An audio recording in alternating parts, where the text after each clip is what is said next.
Hello, welcome to the stream. This is Leighton Live. This is a regular live we do between usually 3 resellers and a special guest. And as you can see, we've got the Carboot King, George Ross, here as our special guest this week. And we've got Pete. How are you, Pete? I'm all right. I think George is deep in thought. It looks like it. Oh, no, he's back. Oh, lost it. How are you, Pete? I'm all right. I think George is deep in thought. How are you, Nick? Sorry, I was still trying to share this on. Oh, there's only 3 of us now. What's going on? Yeah, I think we lost George for a second. Oh, it's going well then. I was trying to share it on my Facebook page and failed, and then realised I had the stream open somewhere. We had him for a minute, so you know. Yeah, I'm good. I'll try and finish sharing the link to your stream. Hang on. Yeah, so this week we're going to be talking about tips and tricks at car boot sales. How to grab the great bargains that you see there and stuff. So I'm going to go through and see people commenting in the chat and hopefully get some tips for ourselves as well. So That would be good. Always learning. So, yeah, we'll just leave it open to the chat, I think, and we'll get all the tips. We'll just sit here and write our notes down, that'd be fine. and use all the tips next week at the car boot sale.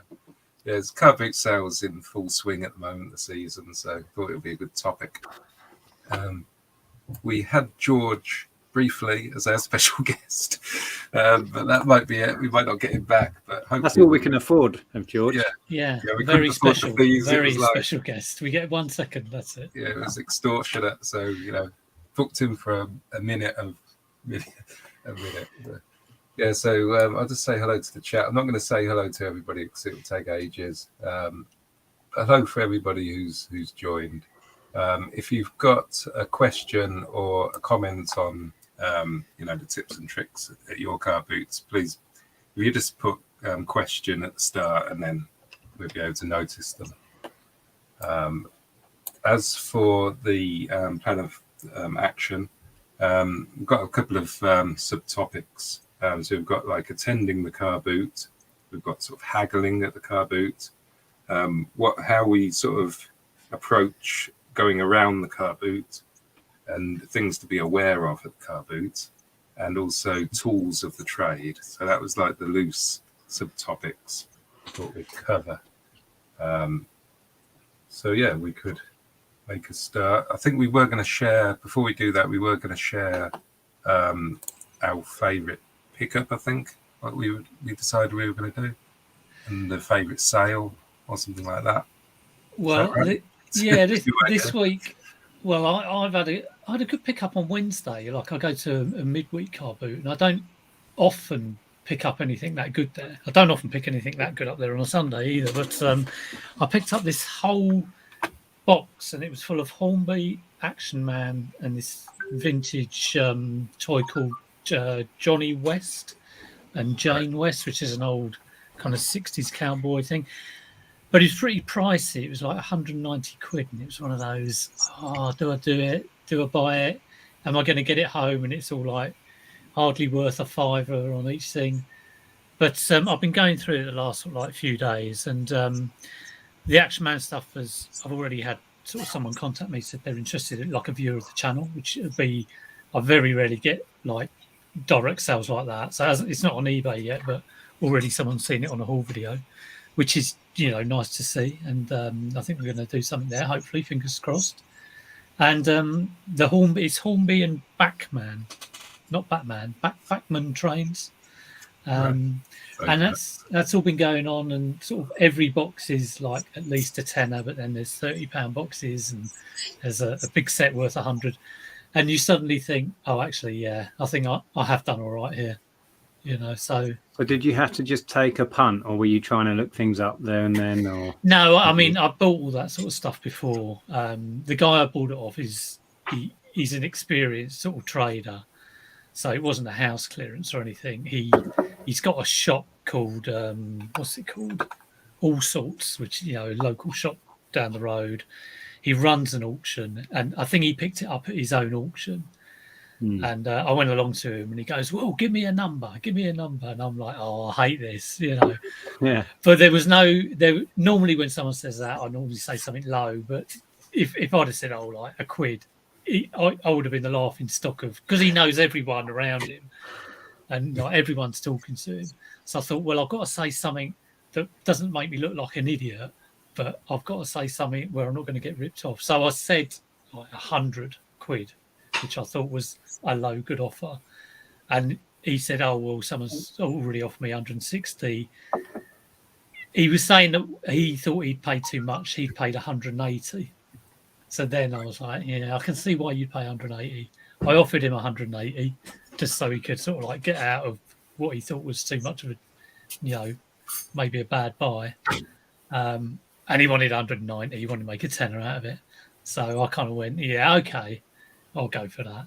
And I'm kind of glad I did. Sometimes you've just got to like, you know, take the leap of faith, haven't you? Yeah, you have to take risks a little bit in this game. I mean, yeah. You know. But I was saying, like, when I'm paying like 190, I'm thinking in my head, I've got a minimum I've got to make is like 400 back on that, because doubling a bit more at the, you know, we all love to make 20 times what we buy it for, but I don't want to be buying something for 190 and selling it for like 230, 240. It's just not worth it. No. So I was thinking, yeah, I think I might be able to do that. I'd looked up one thing, which was the big Hornby set, and that was worth 135. And then there was just probably about like 15 other boxes of stuff. Yeah. So I thought, well, go for it. So yeah, so that's my sort of like good one for the week. What about yourself, Nick? Did you pick anything? Good question. Oh, I had a bit of a score in the charity shop of all places. Hang on. This isn't even half of them, but they're all Terry Pratchett. Nice.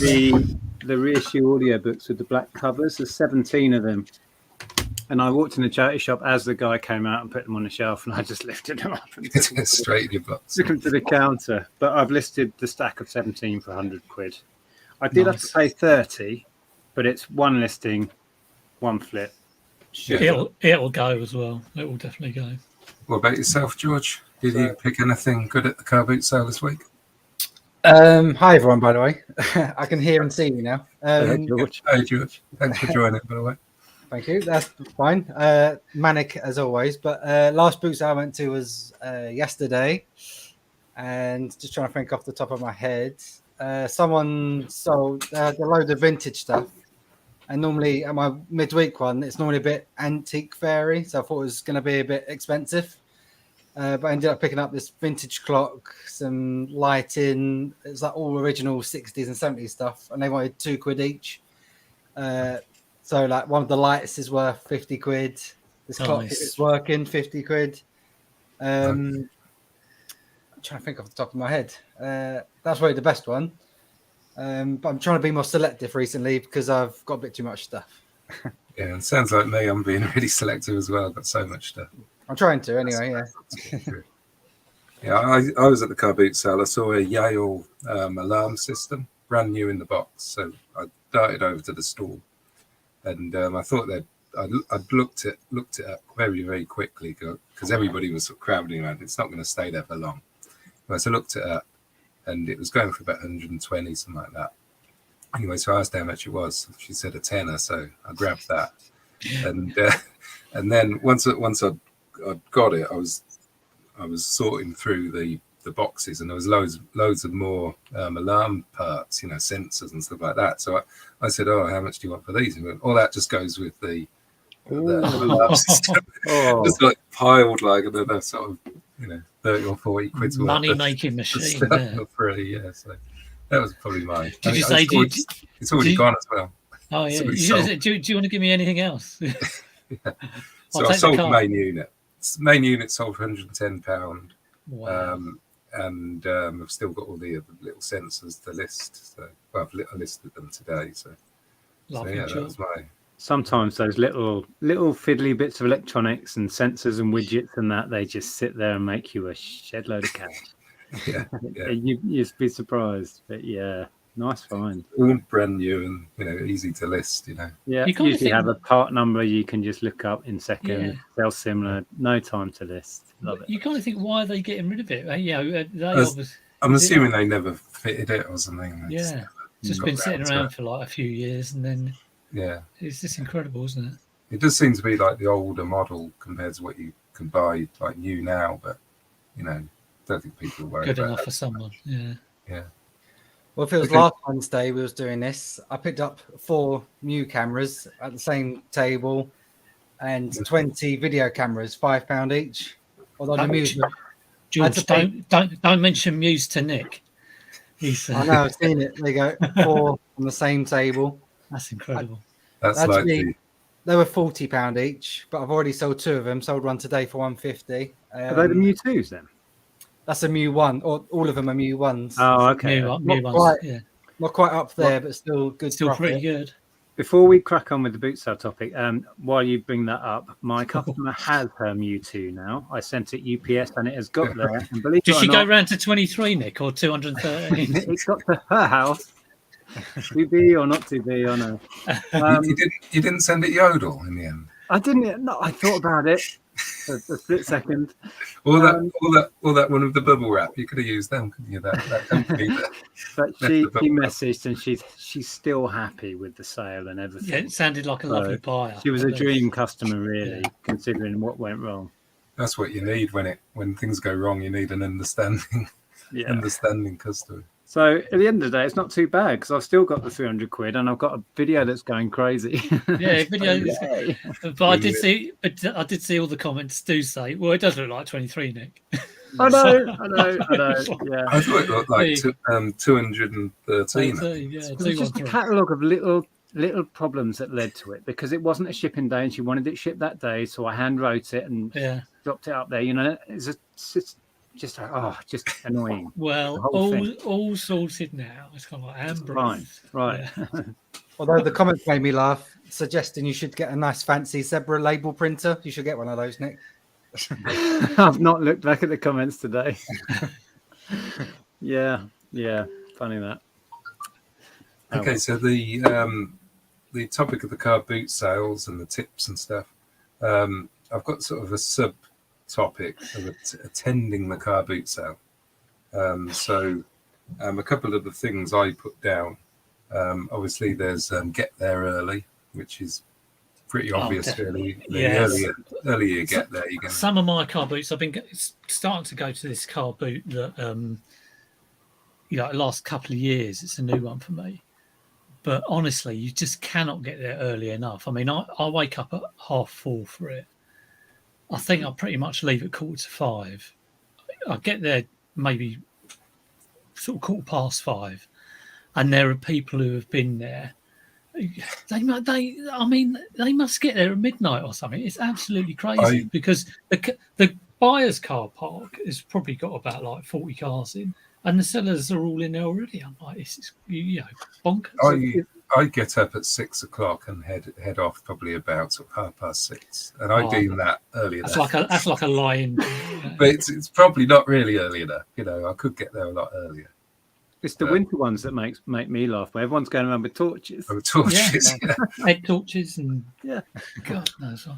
I mean, I do begin to sort of like question myself whether it helps, and I suppose it does if there's something there. But I begin to sort of say, well, how many times have I got there really early and picked up something straight away? Because there's quite a lot of other people doing it. I think it definitely does. It does help, but there is an argument for getting there. Well, not getting there late, but being there later on at the car boot sale. Once everybody's been round, yeah, and people have there might be something that a reseller really would pick up normally, but it's just too expensive, so they can't buy it. Later on, they've reduced it because it hasn't sold. Well, I know a lot of there at the right moment, you can grab it. A lot of sellers, and I've overheard sellers saying, because my ones, you get the guys going around going, got any video games, got any records, got any gold, all that sort of thing.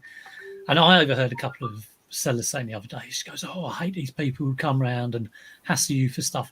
I'll just say no to everyone, and then I'll bring it out later." And I think that's quite a common thing that sellers won't sort of think, oh, great, someone's come around really early and they're hassling me for, vinyl or something.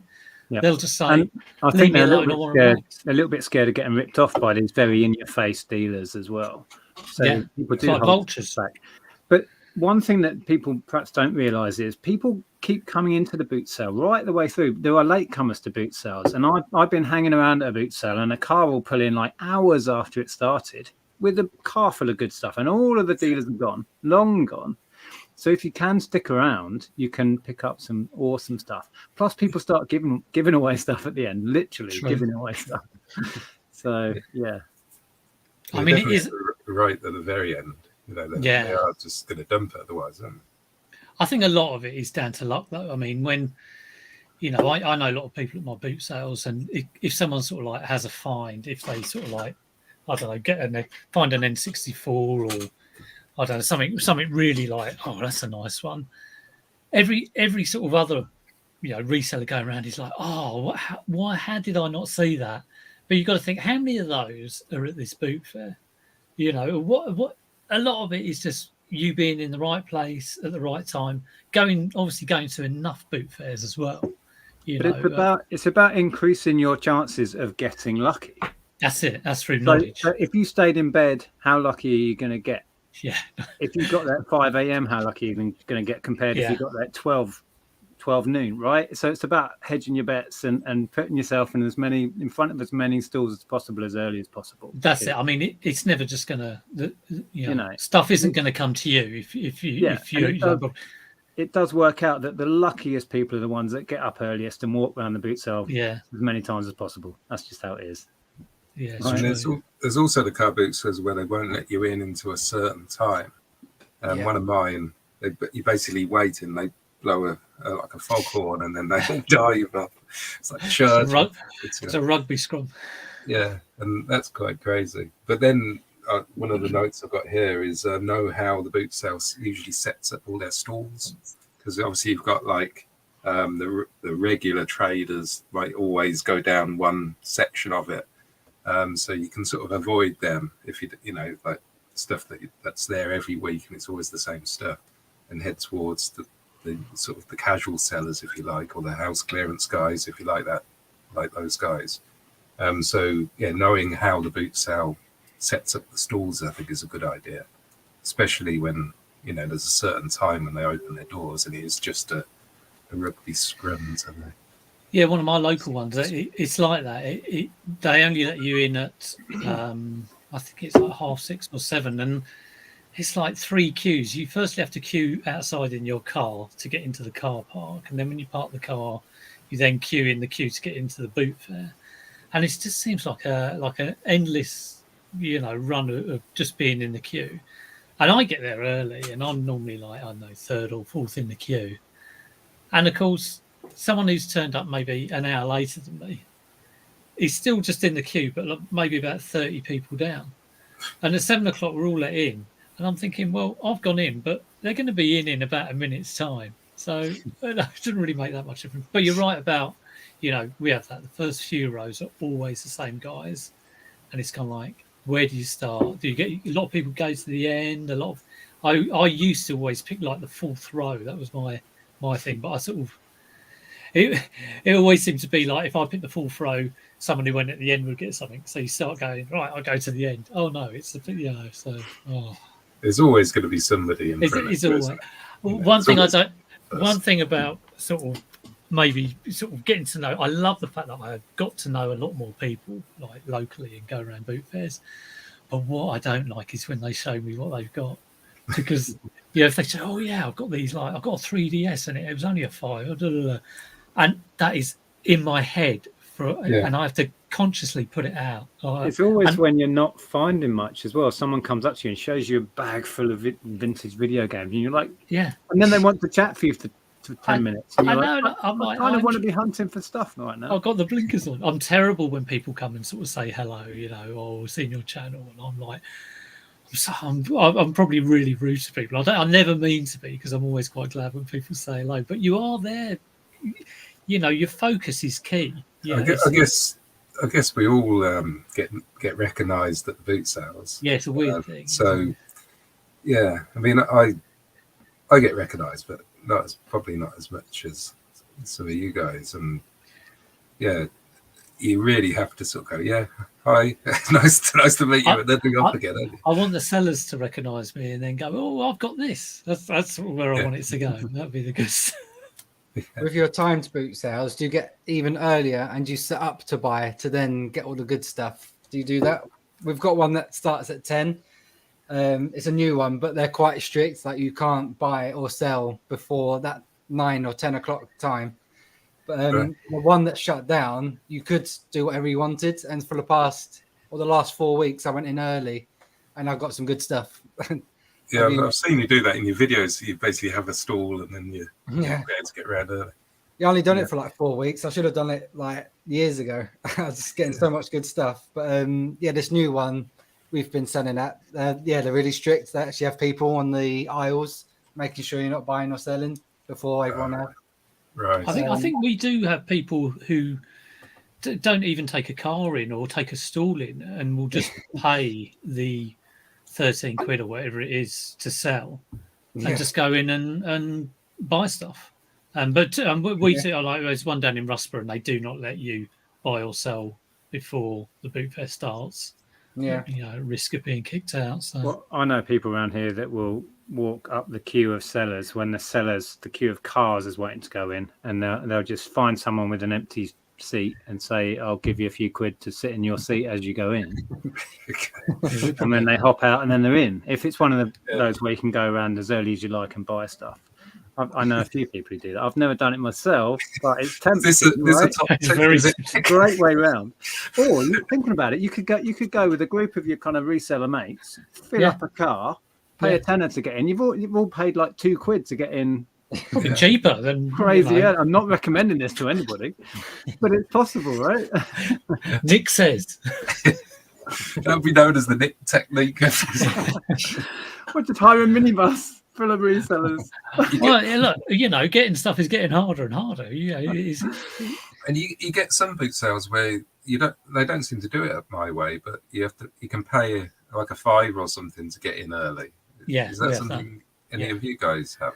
The Wednesday one and the Saturday one, which is fairly local to me. I think it's 2 quid to get in after 6, 2 quid parking. But if you want to get in even earlier, it's another 3 quid on top of that. So it could be like 7 quid to get into a boot fair. And I know others that are, I think, probably more than that. It's really weird, some of the sort of like range of price of stuff, because another one I go to on Sunday, it's 50p to get in, and that's the one at 4:30 in the morning, and that's a massive boot fair. So you just kind of think, how do they, it's obviously different people running it, but 7 quid to sort of get into a boot fair, and if you go up and down the first 3 or 4 rows and you haven't seen anything, you're like, oh gee, what is going on? I'm not sure I've ever regretted paying early entry though. There's always something I find made it worthwhile, and get there early. And I always find my first pickup of the day is always like a warm-up pickup. It's never amazing. It's like, I can make a 5 or a 10 out of that. But then that's the first. Often the first purchase of the day. Later on, once you filled your car full of other good stuff, you think, why did I buy that? But it is good to get going. It is good to sort of like break the ice and just go. You in the zone, doesn't it? I've got something, let's go. And it might be something like it might be like a bop it or something. You've bought hundreds of times. But it's like at least got started the ball rolling. So it is a good idea. At least I've got my entry fee back. I've had that thought a few times. I'm running around going entry fee. Yeah. Can I quickly say I've noticed a couple of people mentioning the Depeche Mode news. I know, I'm well aware, and far too young to die. Bless him. Shocking. Another thing I thought there was parking as close as you can to where the stalls are. I suppose it depends on the car boot and how it's laid out. But obviously, if you're a reseller and you're buying lots of stuff, then you might want to go back to the car several times. So you've got to park your car in a convenient place, I would say. Or you need a trolley. Take a trolley. I was going to say a trolley was a game changer for me. But also, most where I go, actually, or at least half, they park you and they guide you to where you have to go. And sometimes it's blooming miles from the entrance. Yeah. Sometimes you don't have a choice. Huh? But having a trolley really does save you time because you go back to the car way less. Yeah. So I have a trolley. I've got a George stroke Nick trolley.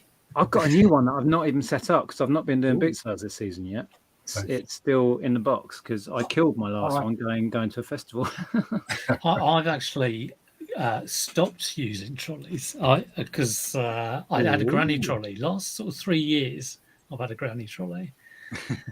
And I was thinking, should I get one of those big pull-along ones? And I've stopped using it really because a lot of my boot fairs, I can get back to the car easily.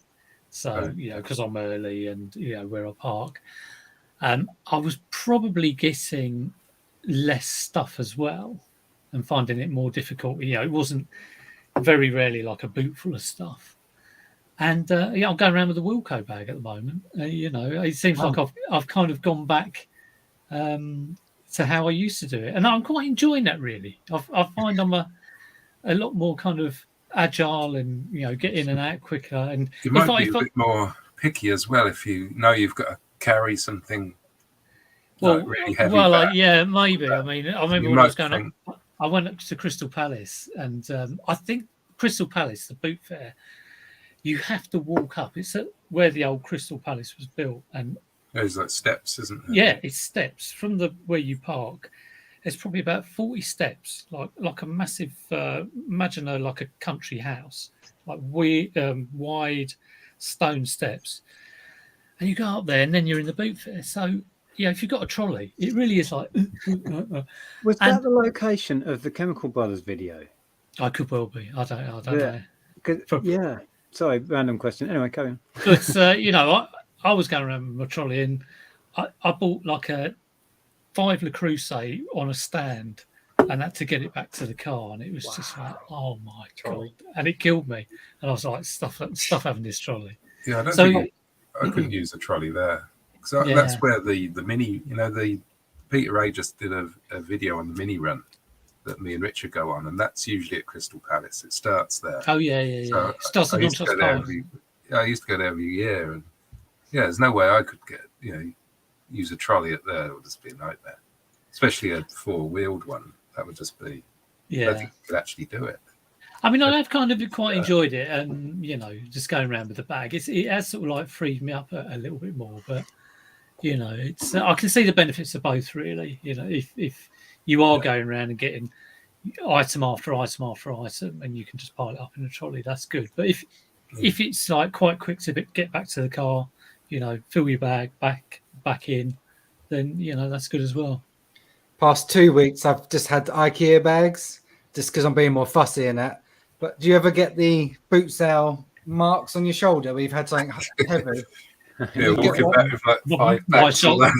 My shoulder was knackered years ago, I think. I always get these like love bite type Bootsale marks like all on my shoulders. That's what I regret. So trolley, to pack it in and off we go. When explain that away. Yeah. I was going to say the reason I first got my very first granny trolley, God knows how many years ago, was because I had problems with my tendons, and carrying bags would be agonizing after half an hour or whatever. So the trolley was a necessity really for me because it was just so painful with my tendonitis. So I did have some last week. I haven't got them this week. Lighter load, but I just get all these marks here where I've had my IKEA bag over there. And soon adds up the weight of the stuff as well. I think this happened to you, George, in one of your recent videos. The only time you decide, I won't bother with the trolley this week, is the day you pick up something first thing, massive heavy thing. I think it happened to you. So I thought that when you said, I'm not going to bother with the trolley today. And I think the comments had said, I don't think I'm going to pick up much or something like that. And then the first thing you got. Well, that's last week when I had like 20 camcorders, all with their accessories, in 2 IKEA bags. That's surprisingly heavy. I was like, where's my trolley? Shoes are heavy as well. I bought a few, I think it was about 40, 50 pairs of shoes once, and it was all in IKEA bags. And it almost killed me lifting this. Gosh, I could not believe it. Shooting like a bag of shoes was so heavy. Heavy. Media is heavy when you buy a Yeah. lot of it. Electronics, it's all blooming heavy. It's all heavy, isn't it? Yeah. Best to get a trolley. Yes, that's the way forward. Start selling helium balloons or something. It'll be a bit lighter. Right, so shall we move on to the haggling part of the thing? So I didn't see anybody's comments actually. See if anybody had any tips. There's one here. I use a pushchair instead of a trolley. Helps me keep an eye on the stuff better.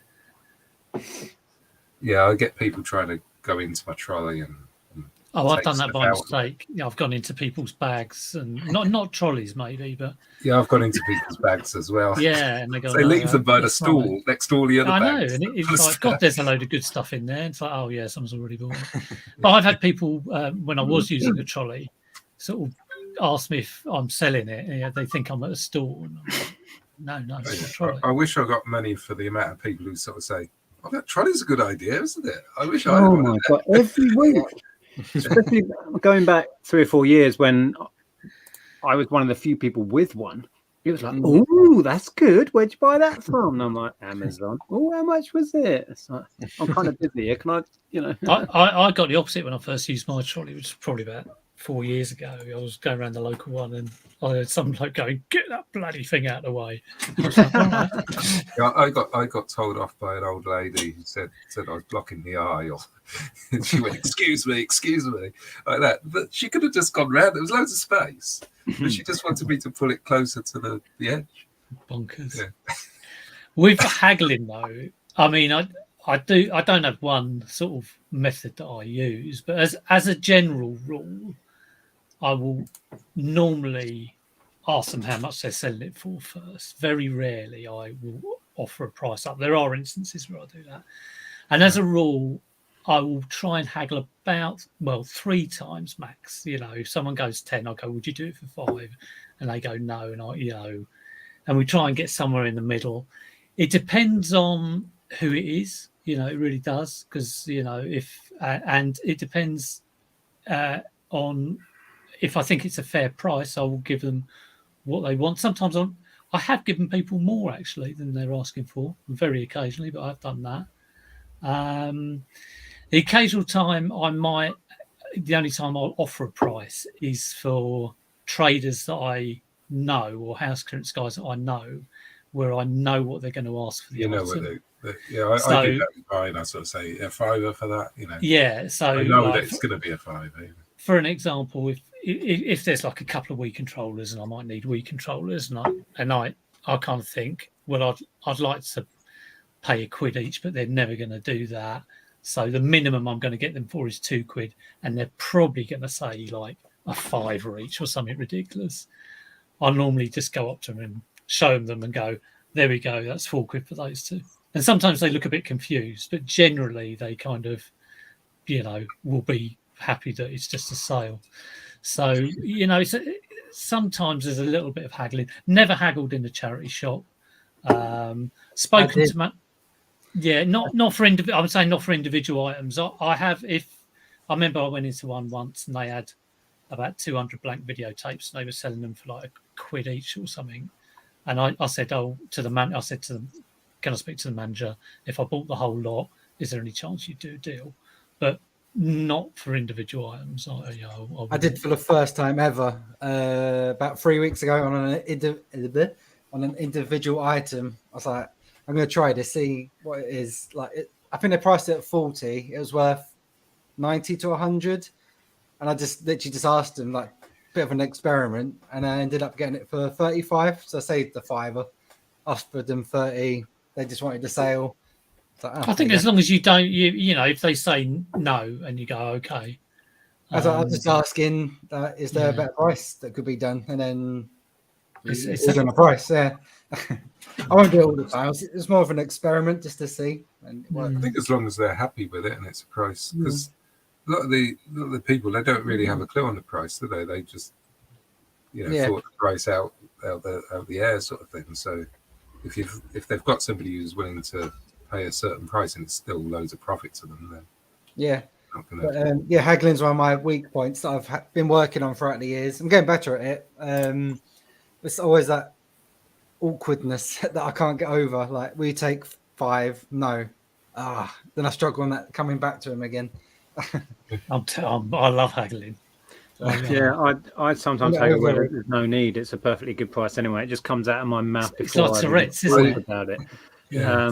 But to be honest, with haggling, each situation is unique. It depends, as you were saying, Pete, 100%. It depends on the person, depends on the item, how much profit you think's in it already. You know, there's a lot of things, and you don't want to spend, like Closet Geek there is saying, you don't want to waste, a load of time backwards and forwards on something that might be worth a fiver anyway. Who cares, right? Buy it and move on. Yeah. But yeah, it depends a lot. The most haggling I do is when I'm buying a big bundle deal, right? And I will spend a good 5-10 minutes sometimes talking about the ins and outs of where we're going to find that sweet spot between us. And that can be pulling other items in, can't it? I mean, I've done that where sort of said, how much for this, and it's been a bit too much, and then I will scan the rest of the store. 100%.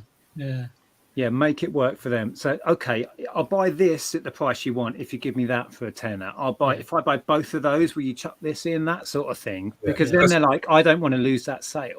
I don't want to lose this 30 quid here for the sake of that knocking a tenner off that. You know what I mean? And it works. It really works to give them the thought they're going to lose a big sale.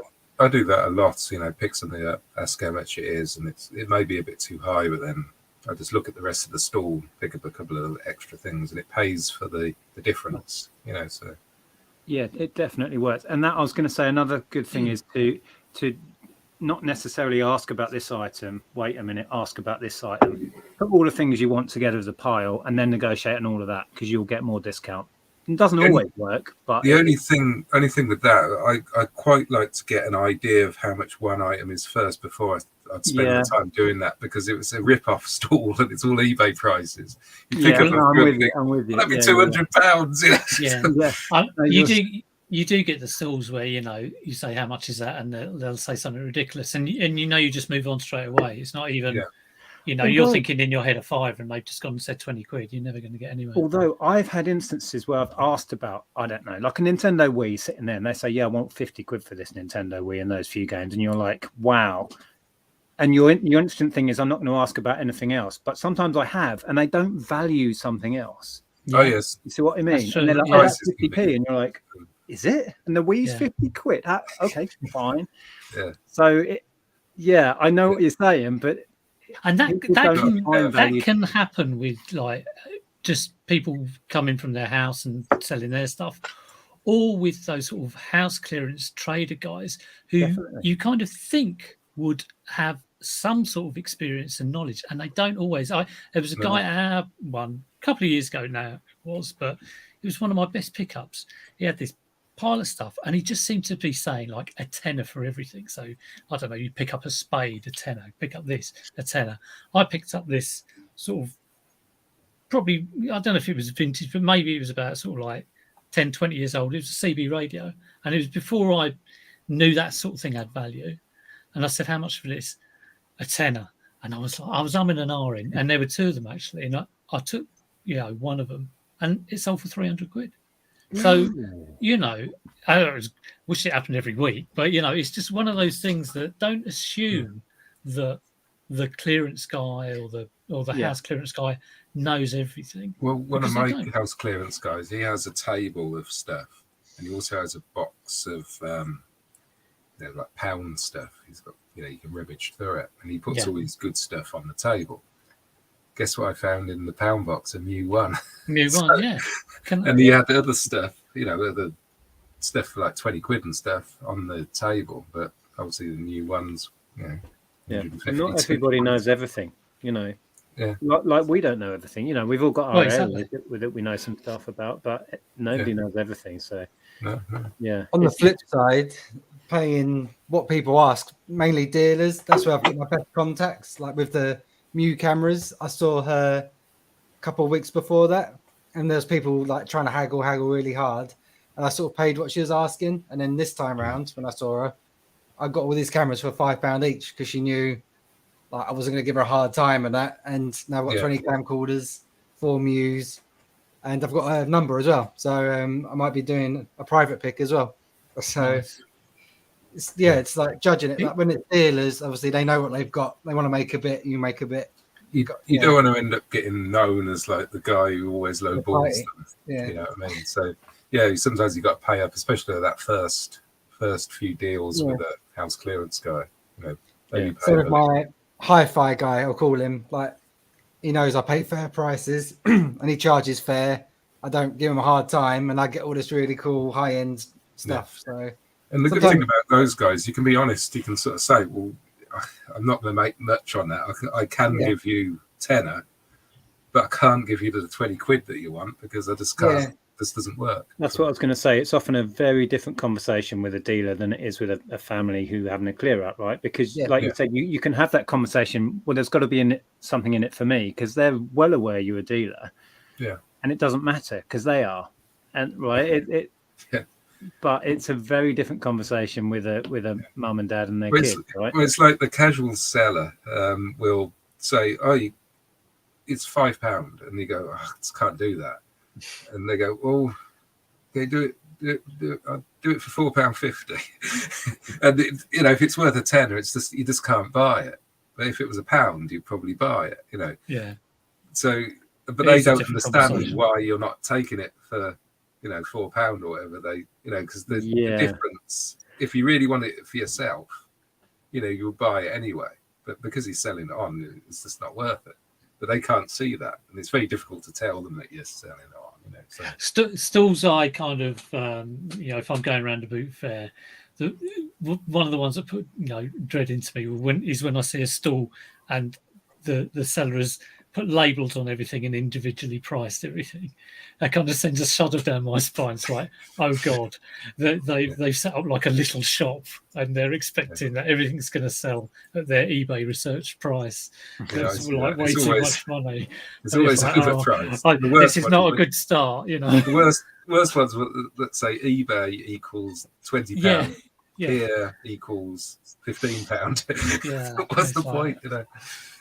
My worst one is when I ask him how much it is, and you've asked him like something really private, like, "Oh God, I have no idea. What do you think I should charge you?" Like that annoys me. Yeah. How much will you give me? Oh, I have no idea. Yeah, I was at a jumble trail thing recently. It might even be in a video, and I was like, "How much do you want for all of this stuff here, these toys?" And then, I really don't know. And I'm thinking, well, what did you not expect to be having this conversation when you set up a stall? And I said, well, have you got any idea what you'd want for them? No, I just don't know. What do you think? I said, well, I'd rather you let me know what you're hoping to get for it. I've got no idea. To get on the phone. Went on and on and on, you know. Well, I do always say £1, like, you know. Yeah, I always lowball them when it's that, because I say £1 as a sort of joke, and but you know, it kind of puts across that I'm not going to give you a price. You know, sometimes I'd say that, and they keep throwing it back at me. Well, what do you want to pay? And I'll say, well, I'll be honest. I want to pay as little as possible. Yeah. Right. Yeah. I've said that many times. I'm not being rude. I just say, well, I'll be honest. I want to pay as little as possible. So I'm trying to find out where you are, so we can see if we can. We all have our set of things we say. I mean, I say I can't buy it and sell it. You know, I can only buy it. You know, I've had somebody who they basically what you said, Nick. They they bring it out and I say how much it is, and they can't tell you, and he actually took it off sale because he wanted time to sort of consider the price. So so I just walked off at that point. But yeah, he basically took it off. So it was still off sale. Because I went back later on and I sort of given some thought to it. I've had that as well. He said, "Oh no, I'm going to have to think about that." I was I think said in the chat that a stall I was at on Sunday referred to his Excel spreadsheet he'd printed off. Yeah, it's just, gosh, people are taking it a little bit too far sometimes. I've seen people with like a price list, but I'm assuming they're selling it for other people then. That so they know how much they maybe. Want. I'm not sure. It could just be prices they've looked at. There's some crazy people. Yeah, but I think I had a board game once I was going to buy, and I quickly looked it up on eBay or Amazon or something, and it wasn't probably worth about 10 or 15 quid, And I went to buy it, and the bloke, yeah, he must have seen me like researching it, and he went, "Oh no, that's not for sale anymore. No, no, no." And I was like, "What?" And I was just like, "Well, I'm not going to buy anything from your store then." It's very strange how people can get out, sometimes. Or you have to phone their other half because they've gone for a walk around. Like you're standing there with like a £10 item. Like, oh, he's missed a call. I'll call him again. John, how much on your game? 50p. Have you ever had to wait round a car because you've thought that they've had good stuff, and I had one, and the woman, I said, "Have you got any like video games or anything?" She goes, "Yeah, I think we've got like a Game Boy thing," and I got all excited. Here we go, original Game Boy, and must have been, well, it seemed like I was there for hours, probably only about 10 minutes, but you're kind of thinking, I want to get around all the other cars. And after all that, it was a broken like DS Lite or something, and I was like, Jesus! I honestly have been. And she wanted a tenner for it. It was like, no, God. Yeah, always avoid stalls with fancy tablecloths. Yeah, they mean business. Yeah, the other thing is walking around the Bootsale. So, do you avoid the crowds? Because you get always. When you first get there, there's loads of people crowding around new stalls. Do you bother crowding around with them, or do you just move on to the next stall? Because that's what I tend to do. I just leave them to it, and I'll just go and clean up all the other stalls that are next door to it. That's my technique. I feel like I'm like a sniper. I sort of hold back, let them get on with whatever they're doing, and then I'll spot something else that no one else has seen. Like, here we go. I stand back, take it in, and that's how I tend to do it. Because often you can't get close to the stalls anyway, and especially nowadays with COVID and stuff, I try to stay away from big crowds as well. Yeah, a lot of our sort of like when cars come in, it is literally vultures around there, asking for, like I say, shoes or vinyl. Get out the boot, can they? Yeah, they cannot get it out of the boot, and I'm kind of thinking, well, I could go over there and see if there's like a rare console or whatever, but really there are like maybe 3 or 4 other video game guys around there who probably got a lot more knowledge than me. They're going to get stuff quicker. And I had that the other day, honestly. It was only like a box black Wii, but it just went in. It was there right in front of me, and I kind of think I'd rather not be near it to see something, to just miss out on something, because the likelihood of getting something is very unlikely. And like I say, got more. There are like 50 other cars in there. You've got better off just clearing your mind and going somewhere else. So I don't tend to pile in with that. No. I find it quite overwhelming, and I find I'm not kind of thinking straight in that scrum mentality. You know what I mean? I don't like it at all. And I need that time to think and process what I'm buying, and do I really want to buy it? If you're feeling pressured to do it because there's loads of people around you, I think you're more likely to make mistakes or not look over something properly anyway. And like you said, there's a whole field full of cars. Just I don't tend to get involved. I have done, but I don't like it. It's really overwhelming. I hate that kind of feeling, if I've gone in there and kind of worked myself up of rushing around, and that kind of stress, can be caused if you haven't picked anything up. If someone's shown you something and you feel like you're missing out, and it's an art to just sort of clearing your mind and just going, I'm just going to walk around here and see what there is and look at everything. I'm not going to be like, oh, someone's just shown me a 3DS. For some sort of illogical reason, I now am focused on trying to find a 3DS. It should be like, I do say to myself, walking around, just try and look at everything. And you're going to miss things, but it's that, be relaxed and just see what happens. Do you do multiple laps, or do you just go? It depends. Like the A3 boot fair is too big to do. Almost too big to do one, really. But I will. All the others, I will tend to do 2. So yeah. I was just going to read Joe's comment because I think, you've just highlighted it. Perfect.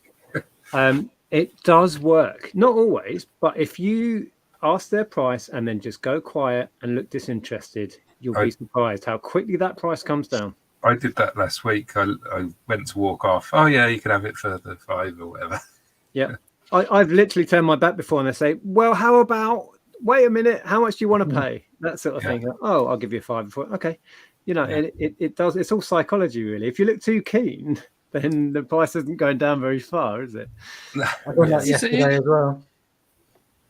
Yeah. Yeah, it's surprising how, you know, I bought something the other day and they wanted 35 and I paid them 20, which, you know, it's almost half of what they wanted.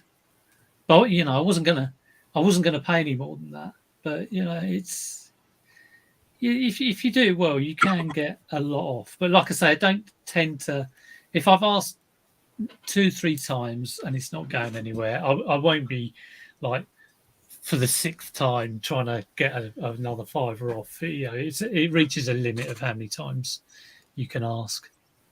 Yeah, and I've even had I remember one conversation. I can't remember what I was buying, but we were so far apart. I said to the guy, I didn't come back. I said, we're so far apart, I don't think we're going to find the middle ground. And he went, try me. And I threw out what I was actually thinking. And he just went, yeah. Because he was starting, so he was, you know, taking a chance right up here, right? Yeah. Even though I said to him, we're so far apart, it's never going to happen. It did. I've had people argue with me before saying, you know, I've asked the price of something. I think it was a Nintendo Wii. I seem to remember one of these times it happened, and it was like 50 quid. So I said no, and he said, well, what do you want to pay? And I said, oh, probably about 20 would my maximum. And I didn't really want to pay that, to be honest. That was like real top end because he was at 50, and he said 20, so he's shouting. Started having a go at you. Yeah, and I said, forget it, mate, forget it. And went to walk off. You asked me. Yeah, that's it. You know, forget it then. Take it. I think I said to just take it home. You should have said, no, hang on a minute. Seeing as you're being so rude, 10. Start going down. But no, people can be rude. And, like, you know, if you get that from sellers, I'm just like, yeah, forget it. I'll carry on. It's not worth messing about. It's not worth it. Let's move on. Bum's got a point here that people hold stuff off, you know, in their car until all the people have gone. Yeah, I said earlier, some people feel overwhelmed that they get swamped by all of the vinyl guys, John. All the vinyl guys wanting all the rare records, and they will sort of say no to everyone and then chill out and bring it all out half hour later.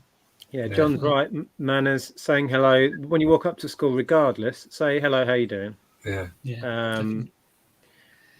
You know, just say it's cold, isn't it, this morning, or something like that. You know, it's just something to it makes you look like you're their friends, sort of thing. Yeah. Being in someone's face and being kind of argumentative or whatever will not get you the price down. No, very often. I would say being polite and civil and will work better. Yeah, and it's just nice to chat anyway, you know, just sort of say hello, you know, got a good spot here, hope it warms up and move on, and you know, good karma, I think. There's a point I've got here. I've got written down here, don't faff about at stalls, buy it and move on. Don't spend too long negotiating either. If it's just a simple thing, just pay the price, move on. That's one of them. Definitely worth getting round. You know, you want to get round, and also knowing what stalls to avoid, because you've always got the stalls that high priced, like eBay prices. So I basically just walk past half of them nowadays. Yeah, I mean, I know that, you know, do know the sellers, and that's sometimes quite good if you know other, you know, resellers who go to your boot fairs. And you can share that other information with other resellers. You know, don't buy. There's one at my local one, and we call him Squarehead because he's got a bit of a square head. But we sort of say we know he's you know, basically buys electronic stuff and will sell the duff stuff at the boot fair. And I don't know whether he sells the good stuff online, but there's been so many instances of, like, you know, combis, PS3s. Get them home, they don't work. So it is like black mark. Do not buy off him. And it's probably about 3 that, you know, I go to my local weekly boot fair and I will not buy off them, you know. And it doesn't matter what it is, even if, you know, they've got something really rare or something that looks good. I won't touch them with a barge. There's nothing worse going and buying, like, I don't know. I think once I bought some video recorders. I bought like 4 video recorders off this guy, and I paid him the money. They were $5 each or something. So they're quite cheap. And he went, "Oh yeah, I sell stuff on eBay as well." And I thought, "Oh no, these are all the knackered ones." And I got them home and they're all knackered. So I avoid him now. I haven't seen him for ages, but yeah, I avoid him. But yeah, basically people resell the rubbish they've bought last week at that boot sale. You know, so you got to be careful. So yeah, that moves me on to the tips and things to be aware of. Maybe I thought fakes is a good one to bring up. I've got all my fakes down here on the shelf. I don't really buy many trainers. I mean, I bought some trainers the other week and very limited knowledge on it. I mean, I was paying I was paying like £3 a pair or something. They're quite low end trainers, probably 20, 30 quid each, maybe. But yeah, fakes, nothing about trainers. I know some of the basics, but yeah, there's so many fakes in that sort of area. Yeah, and some of them can be really good. And I mean, I paid more. I paid like 20 quid on a pair of fake trainers, and you know, it was a bit of a, and they weren't. I mean, they were. I posted the picture and straight away someone said, "Oh, yeah, they're fakes," and it's just a lesson learned, really. And, you know, you're always going to have those, but you know, clothing is a difficult area, and if you think it's too good to be true, it normally is. And what I would say is, if you're putting yourself out and spending a lot of money, maybe don't take the risk if you haven't got the knowledge. If you see something and it's like 3 or 4 quid, maybe worth the chance. But if it's like 30 quid, 40 quid, 50 quid, 80 quid for me. I spent 80 on fakes. Got my money back though. Yeah, I mean that was a real sort of bonus that you could take them back and you knew that seller. Yeah. My ones, I went around the next week and I was just thinking, is he here? Is he here? So peed off about it. But if you don't think you've got the knowledge and you're unsure, and it's not worth risking a lot of money on something that could be fake. I mean, I see some. They look pretty good trainers and stuff, and as I said before, I don't really know much about them. So, but if they're still there when I get to them, then other people have turned them down, haven't they? Yeah, other people with more knowledge in trainers. Yeah.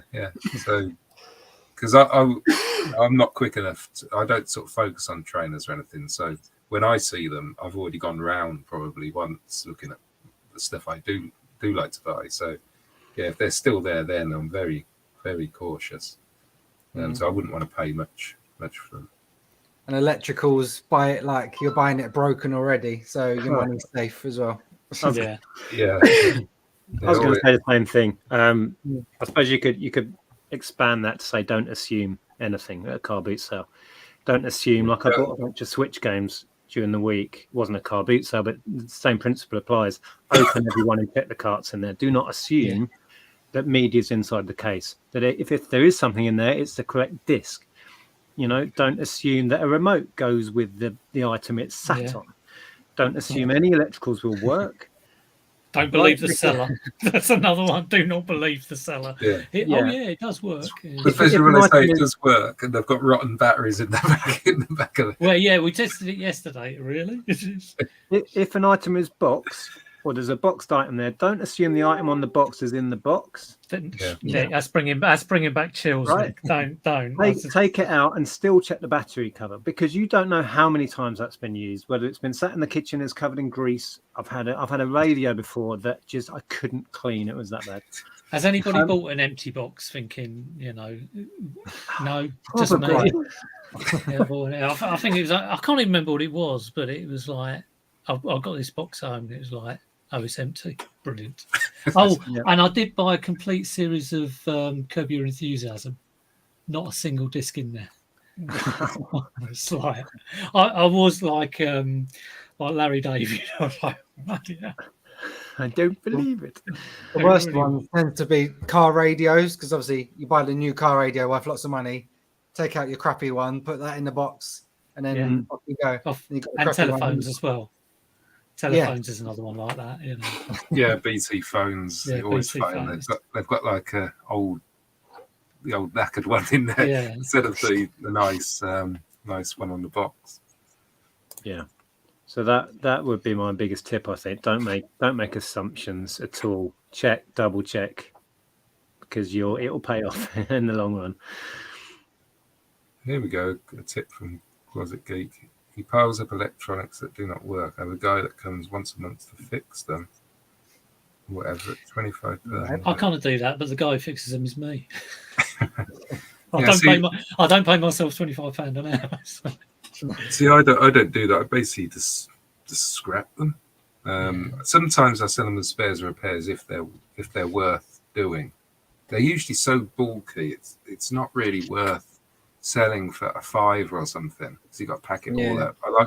I want to be selling it for at least £20 to bother, and it's probably unlikely to be worth £20 of its neck. Or sometimes it's good therapy. Just get a hammer or a baseball bat and just have a go at it. It's good. Every now and then. Smashing is it's a good idea if you've got a good contact that can come along and if they go and can fix it quick, then I know somebody who does that. Does exactly the same. He has a guy who does videos, and it's a good way of doing it, definitely. I guess they'd have to be worth paying someone to fix them. Higher end items. Yeah, kind of. If you got £200 combi or something, Yeah, I can see the benefit of that. If an item is higher end, you might do just as well selling it spares repair anyway, and then one of these guys who can fix it will be the very guy that will buy it off you. Yeah. Some sort of time versus effort, isn't it? It is, yeah. But I'm all for repairing stuff, though. We live in a society where it breaks straight away, and I'm very anti that. So yeah, I applaud you, Joe, for keeping these things going for sure. The Panasonic combis, I've just seen Lee mention Panasonics. They're normally, a lot of the time, they give the same error out, and if you do like a bit of fixing and simple soldering, it's not that difficult to do, but obviously not for everyone. So, but I fixed one. It was like one of those EZ 48Vs VHS DVD combi, and I was so chuffed with myself when you do it, and you kind of think, oh, this is great. So I take the top off bar. I sort of start working on it, and I look at the clock, and it's like an hour's gone by, and I've just been doing around this stuff. Real time sync. Forget it. Yeah. Then you lose the screws and everything. It's like, oh god. Yeah. But yeah, it's certainly a good idea. Having if you can get a contact who can fix. I trialed last year. I've done it a couple of times in a video. I had a little box full of gadgets, so I could minimize my buying faulty items. So I had this little power bank, and then I had a DVD, a tape, batteries, and everything, screwdrivers, toolkit, reseller toolkit. Yeah, basically a reseller toolkit. And I gave up after about a month. It's easier and quicker just to buy it. I buy it like it's broken. I did that. I had a power bank with like a USB for a DS3, USB for a DS Lite, USB for this, USB for that. 4 AAA batteries, 4 AA batteries. Yeah. And I went out and I was just I just can't be bothered. Take a look at it and eyeball it. I used to carry batteries. That's about as far as I went. But I suppose if you think about it this way, if you're stood there and you test it and you show them it's working, the price is only going up. Yeah, that's true. So if something isn't working, you've then got that little bit of leverage to say, well, I can't see it working. I have no idea if this works. So, you've got that on your side, I guess. Yeah. With Nintendo, 9 times out of 10, they work. Yeah, pretty much. But and stuff like that will always go for parts as well. Yeah, with Sony, much less success rate, I find. But usually the prices we're paying, I guess, at Carboots sales, we are talking really cheap compared to how much you can get for it on eBay. So usually it's worth the punt, isn't it? Exactly. And with the law of averages, the one where you might have to just sell it to get your money back because it's faulty, who cares, right? You made your money on all the others that did work. So, I think with the law of averages, buy it and move on. Yeah. But that's another good tip to sort of have your limits in your head for certain things. I mean, for a lot of the common consoles that you see around, I will like for like a loose suite, it'd be about a £5 for me. For a PS2, might be a tenner. You know, Xbox One might be 20 quid. And I kind of have these in my head, and I try and keep an eye and talking to other resellers as well. You know, it might be, oh yeah, the prices of PS1 consoles has gone through the floor or whatever, and just trying to keep I'm not on CEX prices all the time or anything like that, but just having a little bit of an idea of what's going on, so you don't overpay on, you're not going into a boot fair and paying 30 quid for a PS2 console. It's actually a really good point you make, because since it's been quite a while now since coming out of gaming retail, which I was in on High Street for years, where I could have given you an instant price point on any console. These days, unless I've been handling one recently, I'm out of touch, and prices change year on year. Don't think within 3 months you can be different. Yeah, well, we saw the prices go through the roof during the pandemic. Do you remember? For Wii's, it's been crazy. Madness. So I am guilty of taking my finger off the pulse and console prices completely. Yeah, and it's a good tip to spend an hour every now and again just having a look on eBay, I guess, or CEX. Yeah, a little look, or, like I say, just talking to other people, it really helps as well. Or just search it a little bit. That basically brings us on to the tools, which we've basically covered most of it. I think UV lamps is something that people like to use. For the look at that green glass. Oh, look what I got the other day. That's something I do want to get. I got this. All right, okay. And I brought it on my stream, and I said, I think it might be uranium. I think it might be. Yeah, go Nick, shine it on. Shine it up. No, that's rubbish. That is. It is rubbish. I can't, because I don't know what I'm looking for. And it was Ashley who messaged me, and he just said it doesn't look. He could tell from like watching it. He goes, it doesn't look like uranium glass. And UV light is really handy for that. A small UV light. And do you know you can get your phone? This is like a knowledge bomb. So there's a Malik knowledge bomb. If you get your phone, okay, and you put a bit of sellotape over here, and you get a red Sharpie and colour the bit of sellotape red that is over the torch, and then you put another bit of sellotape over, and you get a blue Sharpie and you colour that bit of tape blue, you create ultraviolet or black light, it's called. If you research on Google how to make black light from your phone, and you can have your own UV light without having a UV pen. Because I've got a UV pen, but the batteries run out. So that's a cheap way of making UV light. Are you suggesting that everybody should go around with some Sharpies and some sellotape at the cover itself?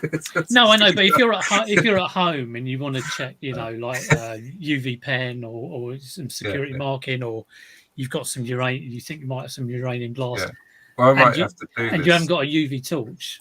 I might do this because I have got a UV torch and I've got some glass, so I might actually try that. I've been told it works. We'll just take a picture of yourself, smiling in the dark, and if your teeth are glowing blue, then it works.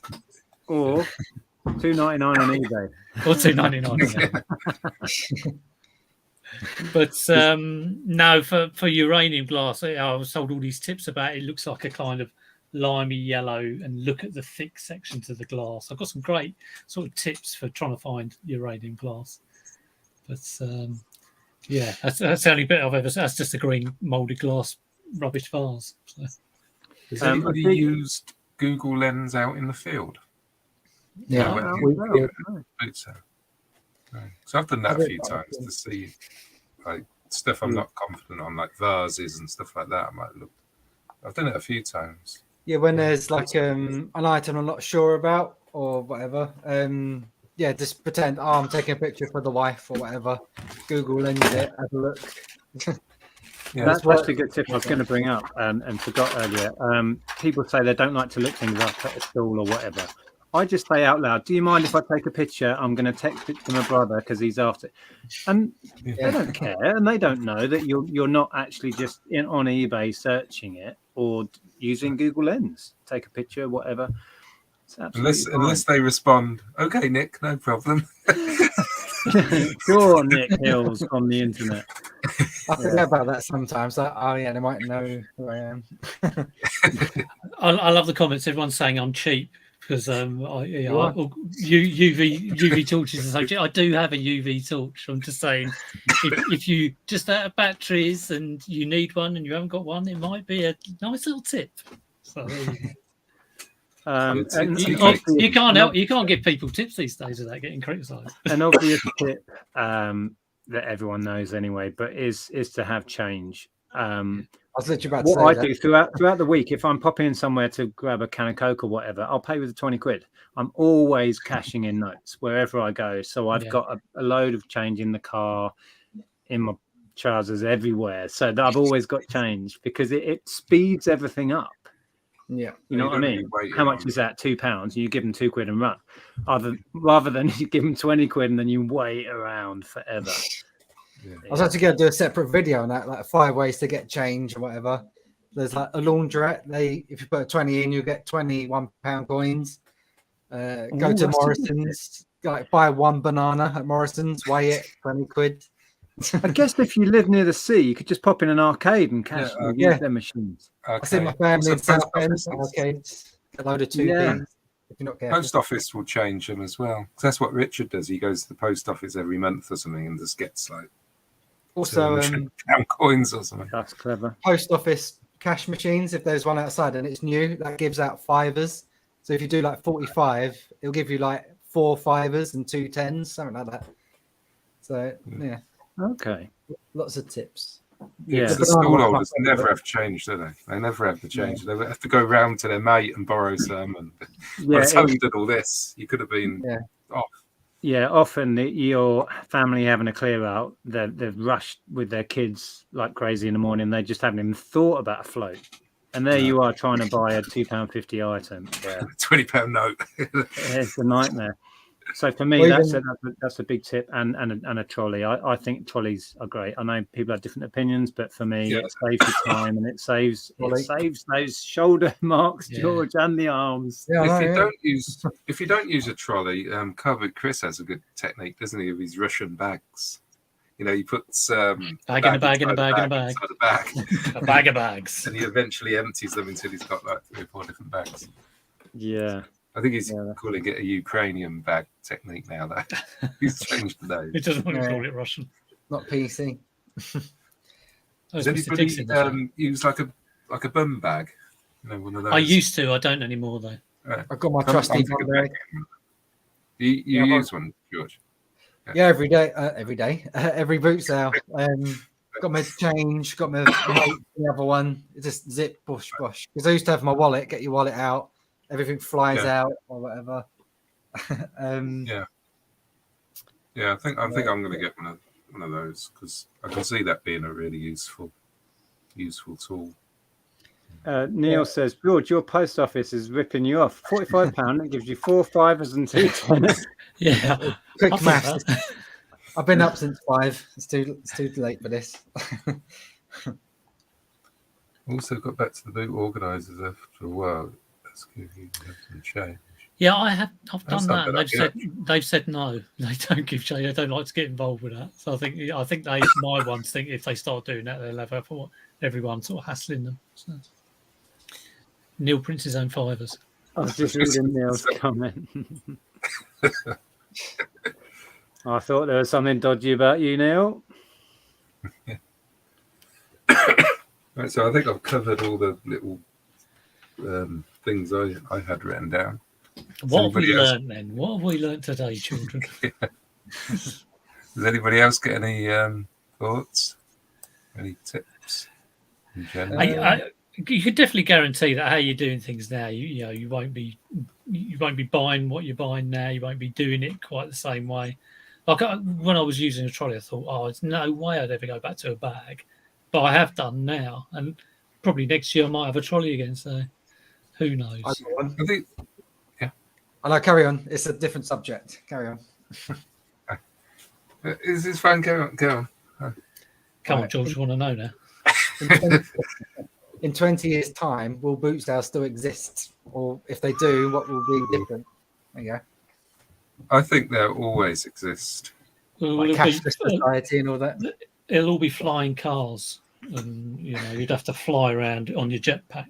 I think we'd pay with our phones. I think we spoke about it last week, didn't we? We basically just touch phones and that'll transfer £2. Yeah, we touched on it. I think cashless society is a long way off, but it is heading that way slowly but surely. But yeah, once they've got that technology down, so you don't need a little other gadget and it's all phone to phone. And in about 20 years' time, there'll be an app which will guide you around all the local boot fairs and jumble trails. Exactly. Amazing. Yeah, so with the app Chip to in the take brain. you there and the app to pay you with, all you need is your phone. Then you lose your phone and you're screwed. I think I remember like being at boot sales years ago in the 90s and stuff, and thinking, I wonder if I'll ever see like a PlayStation at the boot sales, But now you can sort of pick them up for like a couple of quid, Yeah. We'll be picking up PS5s for like 2 or 3 quid. I got an Xbox One X the other day. I was well chuffed with it. I saw that. We're keeping it because it's better than our Xbox, but it's just so incredible that it was just there. Everything just moves It on. all moves on. Yeah, I think there'll always be boot sales because it's the perfect way to get rid of stuff for like the casual people. Kath's got a good question. Do you not think a trolley identifies you as a reseller, so prices are higher?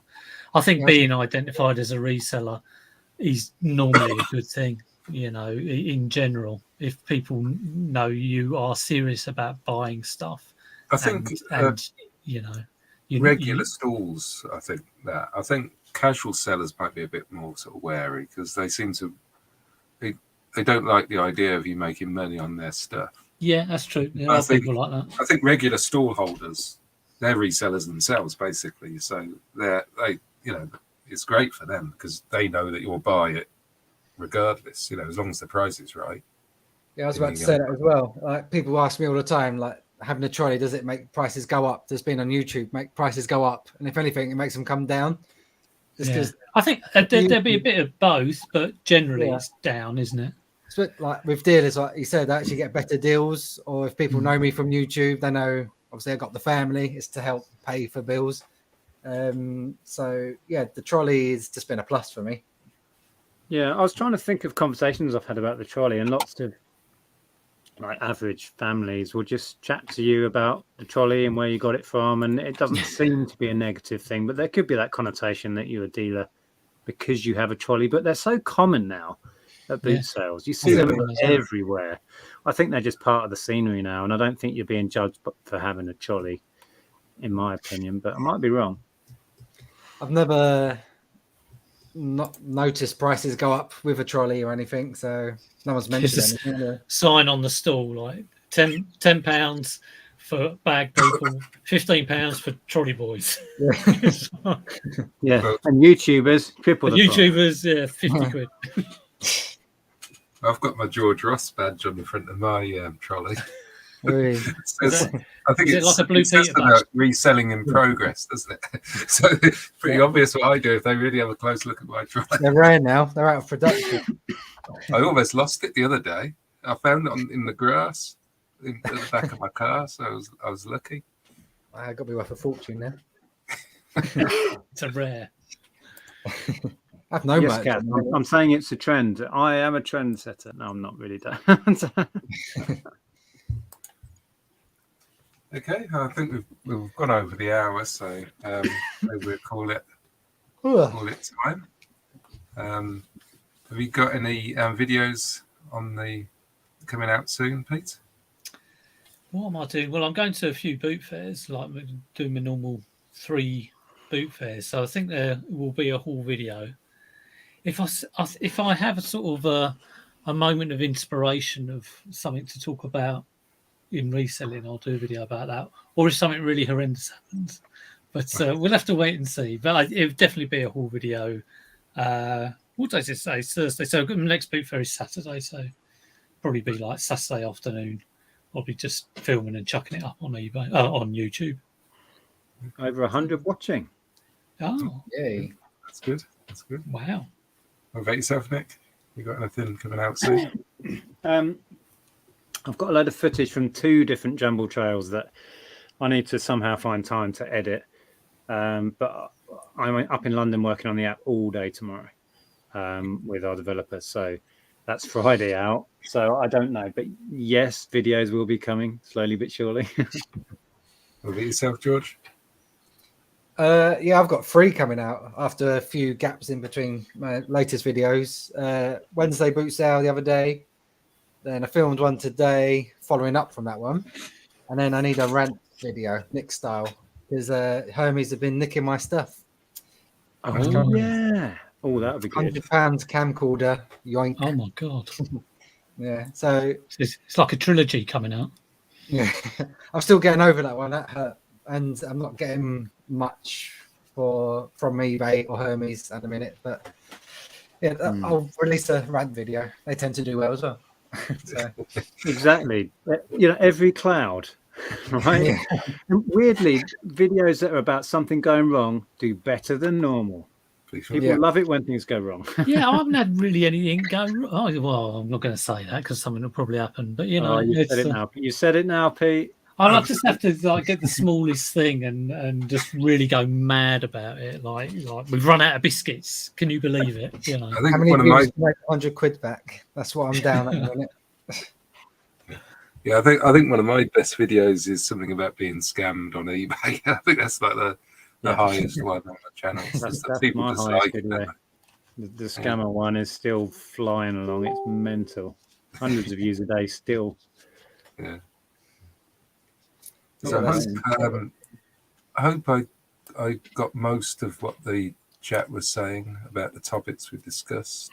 Been a good chat anyway about the Bootsale tips. Yeah. We can all apply them. I'm hosting next week. I've got I think I know who I'm going to ask to come on. I've just got to ask them first, and then I'll let you all know. Did we have a subject picked yet or not? Well, the subject will be dependent on whether I get the person I want on. So we'll wait and see. But yes, definitely be on my channel next week. No, it should be fun next week. I'm looking forward to it. Yeah, so everybody go and sub to these guys. I'm sure you all are anyway, but do you want to just yeah, I'm about 7 off 2.7 subscribers. I think I need about 2.7 subscribers. Yeah, it's like almost at 3. 2.5 of my children and a guinea pig. 2.7k. Right. Yeah, so I'd like to say I'm near 3,000, but I haven't got that many subscribers to say that. It'd probably take me about 5 years to get another 300. So 9:30 next Thursday, Peter's channel, Sales of the Unexpected. And thanks Pete, Nick, and thank you George for being our special guest this week. Been great to have you on. And thanks everybody for watching. And we'll see you very soon. So bye everybody. Cheers, Derek. See ya. Bye.